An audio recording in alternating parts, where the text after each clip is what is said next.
सबसे अहम समुद्री लाइफलाइन स्ट्रेट ऑफ हॉर्मूज में ईरान की मिसाइलें बरस रही है। टैंकरों पर क्रूज मिसाइल अटैक में एक भारतीय क्रू की मौत हो चुकी है, जिस पर भारत में ईरानी राजनयिक को तलब किया गया है।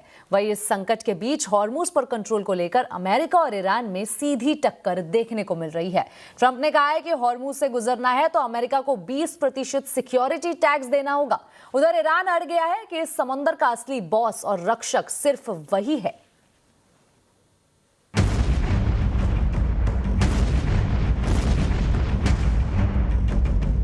दुनिया का सबसे अहम समुद्री रूट अब सबसे बड़ा रण क्षेत्र बन चुका है। हॉर्मुज स्ट्रेट में एक बार फिर से मिसाइलों की बारिश होने लगी। तेल टैंकर निशाना बनने लगे हैं। यूएई के 2 तेल टैंकरों मोम्बासा और अल बाहिया पर ईरान ने 2 क्रूज मिसाइलों से विनाशकारी हमला किया। न्यूज एजेंसी रॉयटर्स की रिपोर्ट के मुताबिक ईरानी क्रूज मिसाइल हमले में एक भारतीय नाविक की मौत हो गई, जबकि 8 लोग घायल हो गए। भारत ने इस बर्बर हमले की कड़ी शब्दों में निंदा की है और नागरिक जहाजों को निशाना बनाना तुरंत बंद करने की मांग की गई है। हॉर्मुज पर कंट्रोल को लेकर अमेरिका और ईरान के बीच वार पलटवार जारी है। इस बीच अमेरिकी राष्ट्रपति डोनाल्ड ट्रंप ने ऐसा ऐलान किया जिससे खलबली मच गई। ट्रंप ने ऐलान कर कहा कि अब America guardian of the Hormuz strait बनेगा। Controlling the straits, we're putting the blockade back, and it's a blockade not for anybody but Iran. In other words, anybody doing business with Iran can't go through. Everyone else will be able to go through. So it's a blockade. It's a very strong blockade. The blockade was probably more effective even than hitting them, but I think the combination is the thing that really does it. Trump के इन दावों पर Iran ने आक्रामक पलटवार किया। Iran के विदेश मंत्री अब्बास अरागची ने कहा कि हॉर्मुज का असली रक्षक ईरान है। ईरान ने साफ कर दिया कि वो भी टैक्स वसूल सकता है, लेकिन ट्रंप का 20% का आंकड़ा बहुत ज्यादा है। वहीं ईरानी सेना के खातम अल अनबिया मुख्यालय ने 2 टूक चेतावनी दी है कि वे अमेरिका को हॉर्मुज में पैर नहीं पसारने देंगे।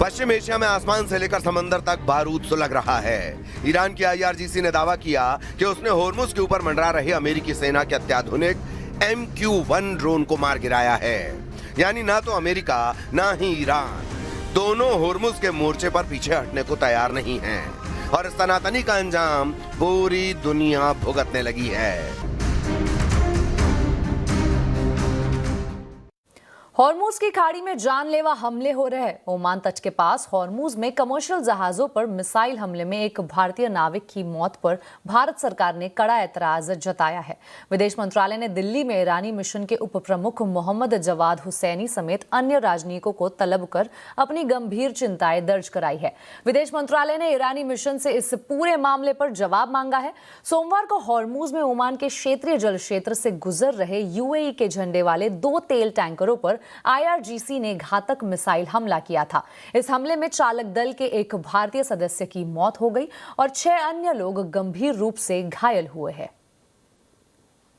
माना जा रहा है ईरान की तरफ से हमला हुआ था, उसमें एक भारतीय नागरिक की जान गई है और साथ ही साथ कई एक भारतीय नागरिक अभी भी मतलब उन पे हमला के बाद वो क्षतिग्रस्त हैं और 2 लोग ऐसे हैं जो कि काफ़ी जोखिम उनको हुआ है, उनका उपचार चल रहा है, उन पे काम लेकिन दोनों काफ़ी सीरियसली वो लोग घायल हैं। तो हम लोगों ने अपना विरोध उनको किया कि ये सब बंद होना चाहिए हमला, और इसमें हमारे खासकर जो कमर्शियल शिपिंग है जिसका जो एक अंतर्राष्ट्रीय कानून के तहत इसका संचालन होता है उसमें कोई किसी प्रकार की बाधा नहीं आना चाहिए। हॉर्मूज में फिर से ईरान और यूएस आमने सामने आ गए हैं। आज आवाज अड्डा में इसी पर होगी चर्चा। जरूर जुड़िए शाम 7:57 पर। यूएस ईरान हॉर्मूज में फिर संग्राम।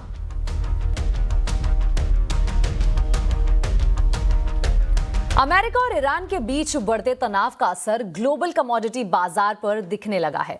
कच्चे तेल की कीमतों में एक बार फिर से उबाल आ गया है। ब्रेंट क्रूड $87 प्रति बैरल के पार पहुंच गया है, तो वही WTI क्रूड भी $80 के ऊपर कारोबार कर रहा है। कच्चे तेल में क्यों आया है उबाल और आगे कैसा है आउटलुक, बता रही है मेरी सहयोगी मनीषा गुप्ता। जी शुक्रिया। अगर कच्चे तेल की बात की जाए तो पिछले 24 घंटों में जोरदार बढ़त देखने को मिली है। कल यहां पर 10% का इजाफा था और आज बाजार में करीबन 3 से 4% की तेजी के साथ $87 बैरल के भी हमने यहां पर पार ब्रेंट प्राइसेस को निकलता हुआ देखा है। जो सीज फायर था यूएस और ईरान का, वो तो पूरी तरह से यहां पर कोलैप्स हो चुका है और यूएस और ईरान दोनों ही अब यहां पर स्टेट ऑफ हॉर्मुज पर क्लेम करने में लगे हुए हैं।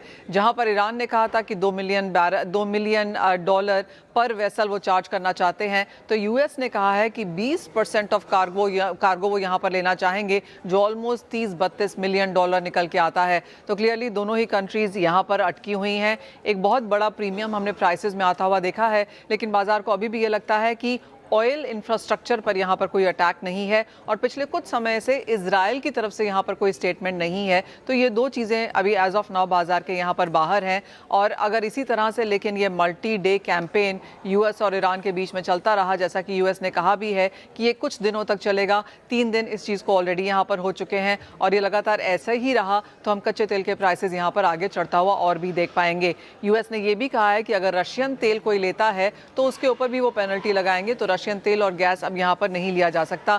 इसका भी असर हमने यहाँ पर प्राइसेस में आता हुआ देखा।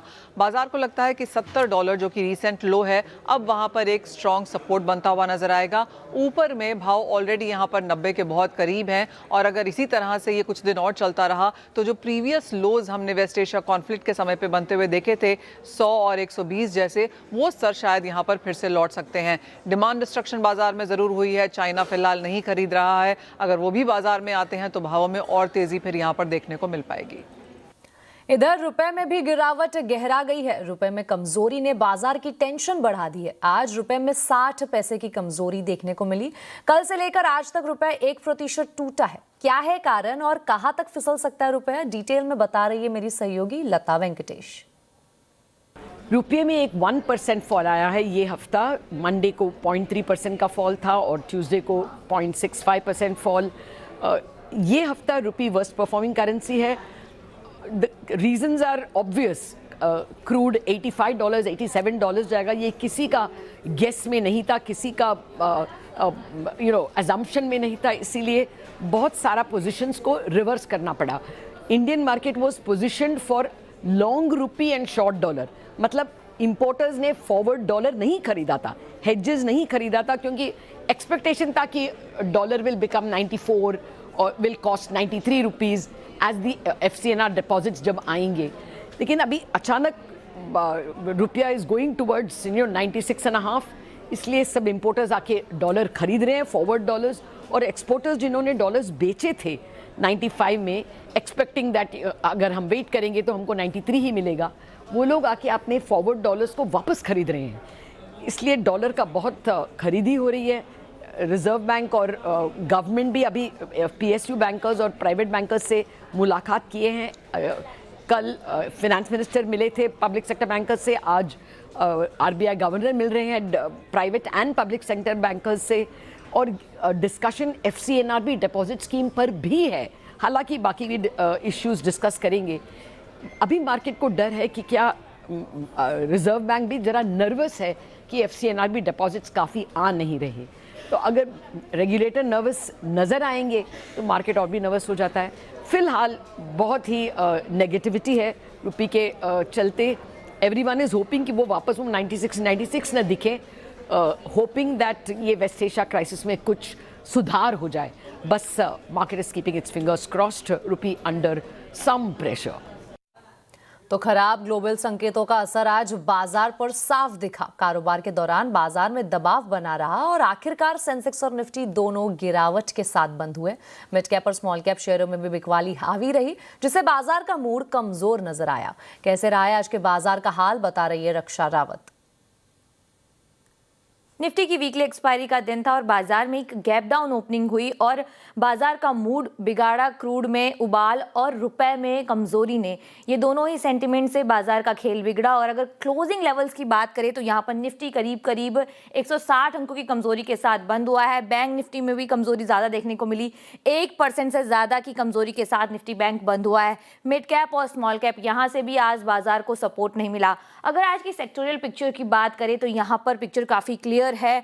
कई सारे सेक्टर है जहां पर गिरावट देखने को मिली, जैसे कि auto, PSU bank, defence, IT, FMCG, reality, oil and gas और कैपिटल गुड्स। अगर बात करें इंडिया विक्स की तो यहाँ पर एक जंप देखने को मिला, 3.5% की तेजी यहाँ पर देखने को मिली। लेकिन आज मेटल और फार्मा यहाँ पर थोड़ी बहुत बाइंग देखने को मिली और इन्होंने बाजार को थोड़ा बहुत सपोर्ट करने की कोशिश की। अगर आज के निफ्टी के लूजर्स की बात करें तो यहाँ पर निफ्टी में गिरने वालों में से HCL टेक, यहाँ पर जो नतीजे आए उसके बाद गिरावट देखने को मिली। श्रीराम फाइनेंस, यहाँ पर भी गिरावट देखने को मिली। HDFC लाइफ, कल यहाँ पर नतीजे आने वाले हैं और Q1 नतीजों के पहले यहाँ पर भी 3% की कमजोरी देखने को मिली। इसके अलावा टाटा मोटर्स PV, यहाँ पर भी करीब 2.5% से ज्यादा की गिरावट हमें देखने को मिली। चुनिंदा कंट्रीब्यूटर्स की बात कर लेते हैं तो यहाँ पर भारती एयरटेल, यहाँ से थोड़ा बहुत सपोर्ट मिला। इसके बाद अपोलो हॉस्पिटल, सन फार्मा, डॉक्टर रेड्डीज, ये सारे काउंटर थे जिन्होंने थोड़ा बहुत सपोर्ट करने की कोशिश की। अगर आज सेक्टर की बात करें तो यहाँ पर PSU स्पेस, यहाँ पर काफ़ी ज़्यादा डेंट पड़ता हुआ, करीब 2% इंडेक्स जो है वो डाउन था। और अगर कुछ काउंटर्स की बात करें तो bank of Maharashtra, Canara bank, bank of India और SBI, ये सारे काउंटर थे जिन्होंने निफ्टी बैंक को ड्रैग करने की कोशिश करी और PSU बैंक के लूजर बने। तो ये था आज के बाजार का पूरा ब्यौरा। वही ट्रस्ट म्यूचुअल फंड के CIO मिहिर वोरा ने बैंक और IT पर चर्चा करते हुए कहा कि सरकारी और प्राइवेट बैंकों पर पॉजिटिव नजरिया है, साथ ही IT के वैल्यूएशन अच्छे हैं। Banks, both private and public sector banks, valuation, growth, दोनों का इक्वेशन में अगर देखूंगा तो एक अच्छी सिचुएशन पे है। हम लोग तो ये लेवल से पॉजिटिव है। FII सेलिंग का, जैसे मैंने कहा कि 4 महीने पहले के कंपैरिजन में हमारी FII सेलिंग, अगर FII पॉइंट ऑफ व्यू से देखें तो बहुत ही अच्छी है, क्योंकि अब टेक्नोलॉजी में इतनी ज्यादा फ्रेंजी नहीं रही है। पहले जो इंडियन टेक जो बोलते हैं, जो ग्रोथ सेक्टर था, with a long term growth prospect of 10 to 15%, वो माहौल अभी नहीं रहा। सो अनलेस ये अपना बिजनेस मॉडल ड्रामेटिकली चेंज करती है लार्ज कैप IT कंपनीज, मुझे लगता है ये एक जोन में रहेंगी। कभी इनकी PE री-रेटिंग होने की चांस कम है और ग्रोथ तो वैसे भी सिंगल डिजिट वाला ही ग्रोथ बोल रहे हैं। तो मेरे ख्याल से लॉन्ग टर्म में ये सेक्टर मुझे नहीं लगता है कि एक्स्ट्राऑर्डिनरी रिटर्न्स देगा। SBI की सब्सिडरी SBI फंड्स मैनेजमेंट का IPO आज से खुल गया है। पहले दिन अब तक IPO को 68% तक सब्सक्राइब किया जा चुका है। इशू से कंपनी की 9,810 करोड़ रुपए जुटाने की योजना है। ये इशू पूरी तरह से ऑफर फॉर सेल है। कंपनी ने IPO के लिए प्रति शेयर 545 रुपए से 574 रुपए का प्राइस तय किया है। एंकर निवेशकों को 574 रुपए के अपर प्राइस बैंड पर 4.5 करोड़ से ज्यादा इक्विटी शेयर अलॉट किए गए हैं। ये IPO 14 जुलाई से 16 जुलाई तक खुला रहेगा। डायरेक्ट टैक्स कलेक्शन के मोर्चे पर एक अच्छी खबर है। मौजूदा वित्त वर्ष में 13 जुलाई तक नेट डायरेक्ट टैक्स कलेक्शन 16.4% बढ़कर 6.51 लाख करोड़ रुपए के पार हो गया है। STT यानी सिक्योरिटीज ट्रांजैक्शन टैक्स की वसूली में भी तेजी देखने को मिली है। टैक्स कलेक्शन की पूरी डिटेल बता रहे संवाददाता आलोक प्रियदर्शी। बिल्कुल, देखिए, डायरेक्ट टैक्स कलेक्शन के मोर्चे पर सरकार के लिए काफी अच्छी खबर है, क्योंकि जो 13 जुलाई तक के डायरेक्ट टैक्स कलेक्शन के आंकड़े आए हैं उसमें 16% से ज्यादा की बढ़ोतरी दर्ज की गई है। अगर हम बात करें नेट कलेक्शन की तो 13 जुलाई तक डाटा आया है, उसमें 16.4% का ग्रोथ दर्ज किया गया है और कुल जो कलेक्शन रहा है वो 6,51,000 करोड़ रुपए रहा है। अगर वही बात करें ग्रॉस कलेक्शन की तो डायरेक्ट ग्रॉस कलेक्शन 16.11% का ग्रोथ दर्ज किया है और जो टोटल कलेक्शन रहा है 13 जुलाई तक वो 7,73,000 करोड़ रुपए का कलेक्शन दर्ज हुआ है। वहीं हम बात करें रिफंड में भी काफी बढ़ोतरी देखी गई है, करीब 14.5% का रिफंड में बढ़ोतरी हुई है, जो कि करीब 1,22,000 करोड़ रुपए का रिफंड दिया गया। लेकिन सबसे बड़ी बात यह भी है कि जो सिक्योरिटी ट्रांजैक्शन टैक्स जो खासतौर से मार्केट में ट्रांजैक्शन पर लगता है उसमें भी 16% से ज्यादा की बढ़ोतरी देखी गई है। अगर STT की बात करें तो उसमें 428 करोड़ रुपए का कलेक्शन दर्ज किया गया है, जबकि पिछले साल ये 17,875 करोड़ था। तो जो सिक्योरिटी ट्रांजैक्शन टैक्स है उसमें भी काफी उछाल देखा गया है। और ओवरऑल देखें तो जो डायरेक्ट टैक्स कलेक्शन की जो सरकार का खजाना है, सरकार की जो किटी है, वो डायरेक्ट टैक्स कलेक्शन में से काफी एक तरह से कहें राहत महसूस करी, क्योंकि जो ग्रोथ जो कलेक्शन का ग्रोथ है वो 16% से ज्यादा लगातार बना हुआ है। चलिए बढ़ते हैं अगली खबर की ओर। रेलवे ने आज 8 बड़े रिफॉर्म का ऐलान किया है। अब प्राइवेट कंपनियां अपनी जरूरत के हिसाब से खुद वैगन तैयार कर सकेंगी। साथ ही fly ash, container manufacturing, petroleum और फर्टिलाइजर के लिए रेल ढुलाई के नियमों को भी सरल बनाया गया है। इस पर ज्यादा डिटेल के लिए मेरे साथ है दीपाली नंदा। दीपाली, बताइए रेलवे ने कौन कौन से रिफॉर्म का ऐलान किया है? देखिए, जिस तरह से साल की शुरुआत में ही रेल मंत्री अश्विनी वैष्णव ने ऐलान किया था कि इस पूरे साल 52 हफ्ते यानी कि 52 रिफॉर्म वो जनता के सामने रखेंगे। इसी कड़ी में आज 8 नए बड़े रिफॉर्म है जिसकी घोषणा रेल मंत्री अश्विनी वैष्णव की तरफ से की गई है। कौन से बड़े रिफॉर्म है ये मैं आपको बताऊंगी, लेकिन उससे पहले मकसद बता दूं। मकसद यही है कि इन रिफॉर्म्स के जरिए जो रेलवे का फ्रेट बिजनेस है उसे और पहले से ज्यादा कमर्शियलाइज किया जाए, रेवेन्यू उसमें बढ़ाया जा सके।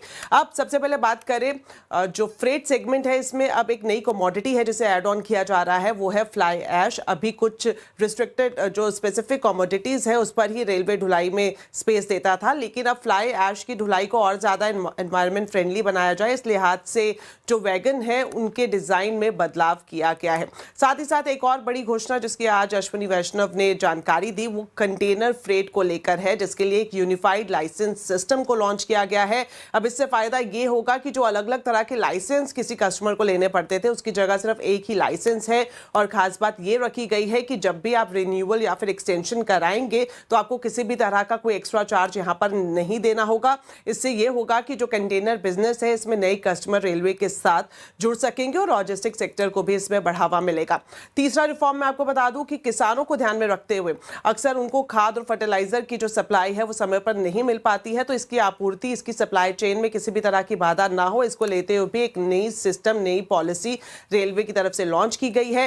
टेंडर प्रक्रिया उसे पहले से ज्यादा और ज्यादा पारदर्शी बनाया जाए, इस लिहाज से एक सख्त नियम इसमें ऐड ऑन किया गया है जिसमें 10% परफॉर्मेंस सिक्योरिटी का क्लॉज ऐड किया गया है, जिससे सिर्फ और सिर्फ वही लोग इंटरेस्ट दिखाएंगे जो कि सीरियस इन्वेस्टर हैं रेलवे के साथ बातचीत करने के लिए। एक और यहाँ पर आखिर में मैं आपको बता दूं जो बड़ा रिफॉर्म है जिसकी मांग लंबे समय से इंडस्ट्री कर रही थी, वो ये कि अब इंडस्ट्री को ये स्वतंत्रता दी जाएगी कि वो अपनी रिक्वायरमेंट के हिसाब से वैगन डिजाइन कर सकेंगी। अब तक क्या है कि जो रेलवे की तरफ से RDSO है उसने एक फिक्स डिजाइन तैयार किया हुआ है फ्रेट के लिए, वैगन्स के लिए, कंटेनर के लिए, लेकिन चाहे वो स्टील कंपनियां हो या फिर ऑयल एंड गैस पेट्रोलियम कंपनियां हो, वो अपनी जरूरत के हिसाब से यहाँ पर वैगन को तैयार करेंगी। हालांकि जो अप्रूवल है वो RDSO की तरफ से लिया जाएगा और जब उनको ऑन द ट्रैक लेकर आएगा तो जो कमिश्नर रेलवे सेफ्टी है वो पूरा चेक एंड बैलेंस को देखेगा। तो रेलवे के वैगन पर निर्भरता कम हो और कंपनियां अपने हिसाब से, अपनी जरूरत के हिसाब से वैगन को डिजाइन कर सके, ये भी बड़ा ऐलान रेल मंत्री ने आज की प्रेस कॉन्फ्रेंस में किया। जी जी बिल्कुल दीपाली, बहुत बहुत शुक्रिया इस पूरी जानकारी के लिए। चलिए अब आपको बता दें, मेड इन इंडिया चिप को बड़ा बूस्ट मिलने वाला है। इंडिया सेमीकंडक्टर मिशन 2.0 का रास्ता साफ हो गया है। इससे जुड़े सभी मुद्दे सुलझ गए हैं। सूत्रों के मुताबिक IT मंत्रालय जल्द ही इस पर कैबिनेट की मंजूरी ले सकता है। इस एक्सक्लूसिव खबर पर पूरी डिटेल बता रहे हैं संवाददाता असीम मनचंदा। सरकार भारत में सेमीकंडक्टर बढ़ाने को बढ़ावा देना चाहती है। इसके लिए सरकार सेमीकंडक्टर मिशन 1.0 लेकर के आई थी।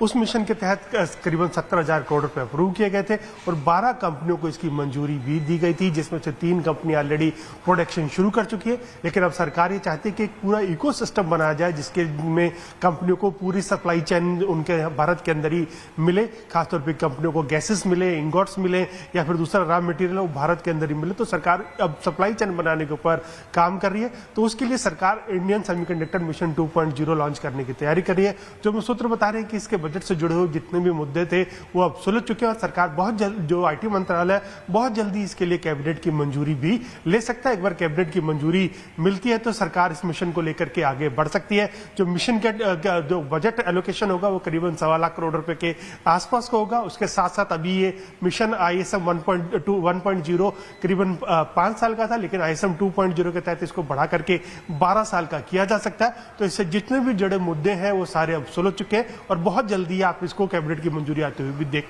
सकते हैं। इसी के साथ के फ्री ट्रेड एग्रीमेंट को लेकर टेक्सटाइल सेक्टर में उत्साह है। टेक्सटाइल मंत्री गिरिराज सिंह ने CNBC आवाज से एक्सक्लूसिव बातचीत में कहा कि $100 बिलियन के एक्सपोर्ट टारगेट को हासिल करने की दिशा में ये बड़ा मौका है। कल से इंडिया और यूके का FTA लागू हो रहा है और हमारे साथ बातचीत करने के मौजूद हैं टेक्सटाइल मंत्री श्री गिरिराज सिंह जी। सर, ये कितनी बड़ी अपॉर्चुनिटी है, कल से जो सीपा है वो लागू हो रहा है? स्वाभाविक है कि भारत और यूके का दोनों का पुराना रिश्ता है और यूके एक बड़ा मार्केट है और इसके कारण 15 तारीख से वो लागू होगा। बायर यूके है, हमारे देश से जितने सप्लायर हैं, एक्सपोर्टर हैं, उनमें खुशियां स्वाभाविक है। और एक और, अभी मोदी जी के नेतृत्व में लगभग दुनिया के 60% $900 बिलियन का मार्केट है, उसमें 60% हम उन देशों तक 56 देशों तक हम पहुंच रहे हैं। सर, $100 बिलियन का जो हमारा टारगेट है 2030 तक, उसमें ये जो तमाम FTA जो आपने बताया कि 56 देशों के साथ FTA है, कुछ और देशों के साथ इसमें US भी शामिल है जिसका फ्रेमवर्क लगभग रेडी हो चुका है, वो अगर आ जाता है, यूके आ ही रहा है, कब तक हम लोग इसको अचीव कर लेंगे? इसी के लिए हमने अभी सारे स्टेक होल्डर के साथ मीटिंग रखा था, सभी लोग उत्साहित हैं। हमने 30-31 दिया है, हम 30-31 तक अचीव करें। स्टेक होल्डर को आपने कुछ अपील की है, कुछ कहा है कि इस कैपेसिटी बिल्डिंग के लिए क्या करना चाहिए? अब हम उनके कंप्लायंसेज को भी पूरा करेंगे और इंडिया ब्रांड को भी हम एक्सप्लोर। हर बार हवाई यात्रा के दौरान आपको एयरपोर्ट इस्तेमाल करने के लिए UDF यानी यूजर डेवलपमेंट फी देनी पड़ती है। लेकिन क्या आप ऐसे एयरपोर्ट डेवलपमेंट के लिए भी अतिरिक्त पैसा देना चाहेंगे जिसका काम अभी पूरा नहीं हुआ है? अब तक टैरिफ सिस्टम ऐसा ही है, लेकिन अब एयरपोर्ट टैरिफ रेगुलेटर AERA ये प्रस्ताव लेकर आया है कि यात्रियों से एयरपोर्ट विस्तार का खर्च तभी वसूला जाए जब नया इंफ्रास्ट्रक्चर पूरी तरह बनकर चालू हो जाए। इस पर पूरी डिटेल बता रहे संवाददाता रोहन सिंह। जी, यूजर डेवलपमेंट फीस के निर्धारण को लेकर अब तक की जो व्यवस्था है उसमें एयरपोर्ट ऑपरेटर एक अनुमान देता है अगले 5 साल के पीरियड के लिए कि उनका खर्च कितना होने जा रहा है, कितना डेवलपमेंट वो करेंगे, और इसके आधार पर जो एयरपोर्ट टैरिफ रेगुलेटर एरा है वो UDF का निर्धारण करता है। लेकिन अभी के सिस्टम में अगले 5 साल में जो डेवलपमेंट होने वाला है, जो अब तक हुआ नहीं है, उसका खर्च पहले साल से ही जो यात्री हैं उनके ऊपर जो डाला जाता है। तो अब एरा ने एक रिफॉर्म का प्रस्ताव रखा गया है और खासतौर पे जो हाल में कुछ एयरपोर्ट्स को लेकर कंसल्टेशन हुए, बेंगलोर को लेकर या हैदराबाद को लेकर, उनमें यह बात रखी गई कि पहले साल से ही क्यों 5 साल के खर्च को जो है यात्रियों के ऊपर डाला जाए। तो एक नया प्रस्ताव लाया गया है इंक्रीमेंटल ARR का, जिसमें कि जब आप प्रोजेक्ट पूरा करेंगे उसके बाद ही आप यात्रियों से खर्च वसूल सकते हैं, क्योंकि कई ऐसे मामले भी आए हैं कि जहां उन प्रोजेक्ट्स के लिए भी यात्रियों से वसूला गया है UDF जो कभी पूरे ही नहीं हुए। तो ये एक नया प्रस्ताव रखा गया है। इससे 2-3 चीज़ें होंगी। सबसे पहले तो एक तरह का दबाव भी पड़ेगा एयरपोर्ट ऑपरेटर के ऊपर कि वो समय से जो है वो प्रोजेक्ट पूरा करें, और दूसरी तरफ यात्रियों से जो बिना मतलब का अतिरिक्त UDF लिया जाता है उस पर रोक लगेगी।